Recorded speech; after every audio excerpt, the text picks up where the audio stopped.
close till I get up. Time is barely on our side. I don't wanna waste what's left. তো দেখো আজকে বানাবো আলু দিয়ে দেশি মুরগি।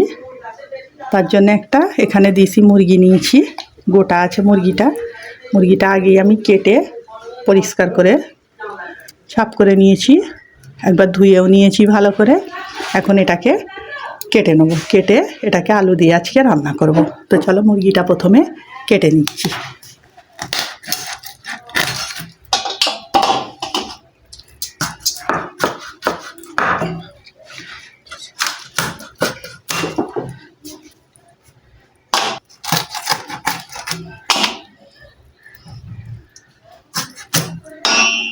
তো চলো আমি প্রথমে মুরগিটাকে ভালো করে কেটে নিচ্ছি। তো দেখো মুরগিটা ভালো করে কেটে নিয়েছি, এখন এটাকে ধুয়ে নিয়ে তারপরে রান্না করব। তো চলো এটাকে ভালো করে পরিষ্কার করে ধুয়ে নিয়ে আসি। তো দেখো মুরগির মাংসটা ভালো করে ধুয়ে পরিষ্কার করে নিয়েছি। এখন এর মধ্যে কিছু মশলা মাখিয়ে নেব। নুন দিয়ে দিচ্ছি হলুদ। এখন এটাকে ভালো করে হাতে করে মাখিয়ে নিচ্ছি।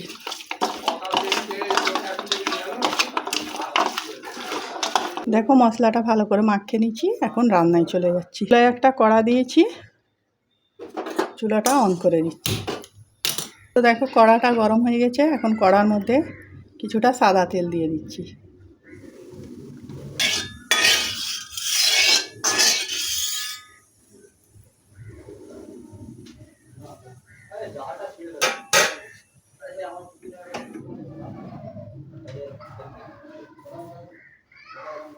তেলটা গরম হয়ে গেছে, এখন মশলা মাখানো মাংসটা এর মধ্যে দিয়ে দিচ্ছি।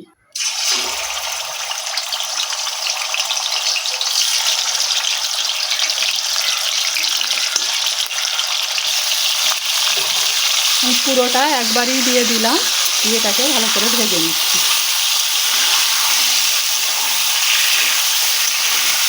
দেখো মাংসটা ভাজা হয়ে গেছে, এখন তুলে নিচ্ছি তেল থেকে। আমি যে বোলের মধ্যে মশলাটা মাখিয়েছিলাম ওই বোলেতে তুলে রাখছি।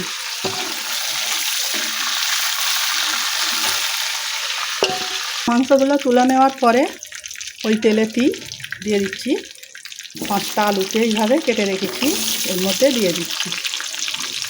আলুগুলোকেও একটু ভেজে নিচ্ছি। এর মধ্যেও দিয়ে দিচ্ছি অল্প একটু নুন, হলুদ, এটাকেও ভেজে নিচ্ছি।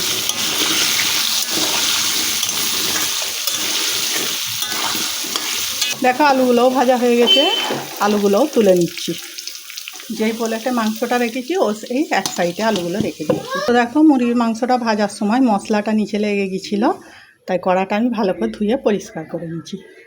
আর মাংস ভাজার তেলটা এর মধ্যে দিয়ে দিচ্ছি, সঙ্গে আরও একটু তেল দিয়ে দিচ্ছি। এর মধ্যে দিয়ে দেবো কিছু গোটা মশলা, 4টে তেজপাতা, 5টা লবঙ্গ, 5টা এলাচ আর 2 টুকরো দালচিনি নিয়েছি, এর মধ্যে দিয়ে দিচ্ছি। তেলটা গরম হলে মশলাটা তেলের মধ্যে একটু নাড়াচাড়া করে নিচ্ছি।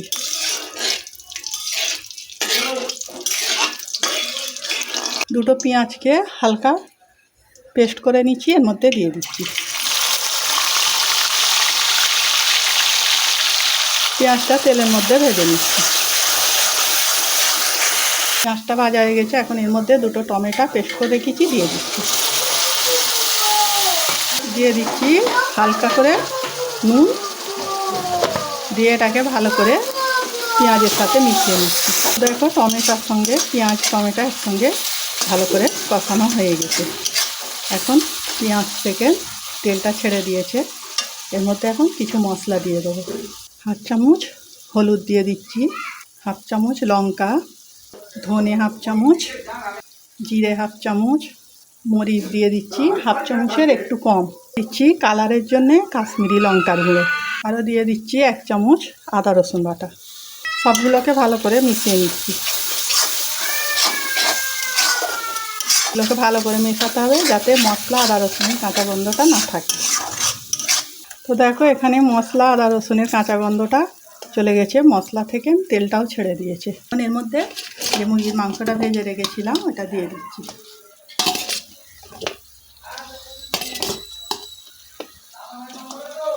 ভালো করে এর সঙ্গে কষিয়ে নিচ্ছি। অল্প একটু পানি দিয়ে দিচ্ছি এর মধ্যে।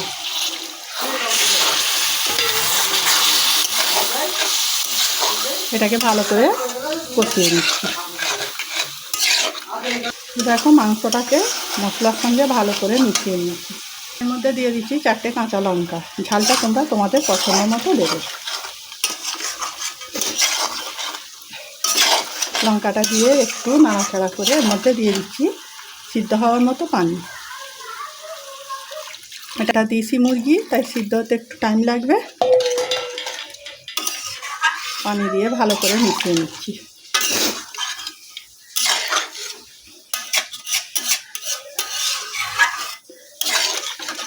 একটা ঢাকনা দিয়ে লো আঁচে এটাকে সিদ্ধ হতে দিচ্ছি। এখন আলুটা এর মধ্যে দেবো না। আলুটা চন্দ্রমুখী আলু, বেশিক্ষণ সিদ্ধ হতে লাগবে না, তাই এটাকে 80% সিদ্ধ করে নিয়ে আলুটা দেবো। তো দেখো যে পানিটা দিয়েছিলাম এর মধ্যে পানিটা কমে গেছে। এখন এর মধ্যে ভেজে রাখা আলুগুলো দিয়ে দিচ্ছি। আলুটা দিয়ে ভালো করে আলুটার মাংসটা মিশিয়ে নিচ্ছি।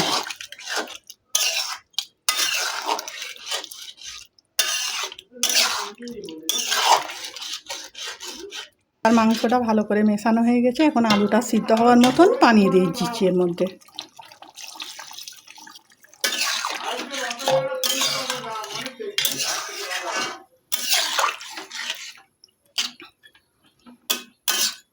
এটাকে ভালো করে নাড়াচাড়া করে পানিটা মাংস আলু সব ভালো করে মিশিয়ে নিচ্ছি।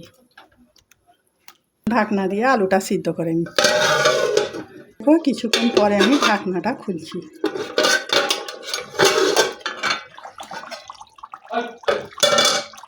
এটাকে ভালো করে আরেকবার মিশিয়ে নিচ্ছি। আলুগুলো দেখো একদম নরম হয়ে গেছে।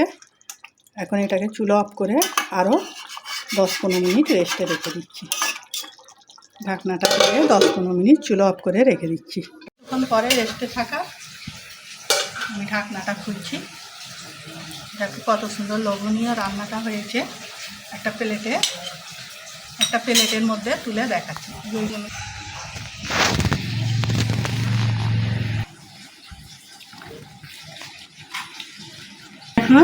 আলু দিয়ে দেশি মুরগির মাংস রান্না আমার রেডি হয়ে গেছে। তোমরা এইভাবে দেখে রান্না করে খেয়েছো, কমেন্ট করে জানাবে। যারা খাওনি অবশ্যই একবার বাড়িতে বানাবে। ভিডিও যদি ভালো লেগে থাকে লাইক কমেন্ট শেয়ার করে দেবে। আজকের ভিডিও এইটুকু। আগামী দিন আসবো আরও একটা ভিডিও নিয়ে। সবাই ভালো থাকবে, সাবধানে থাকবে।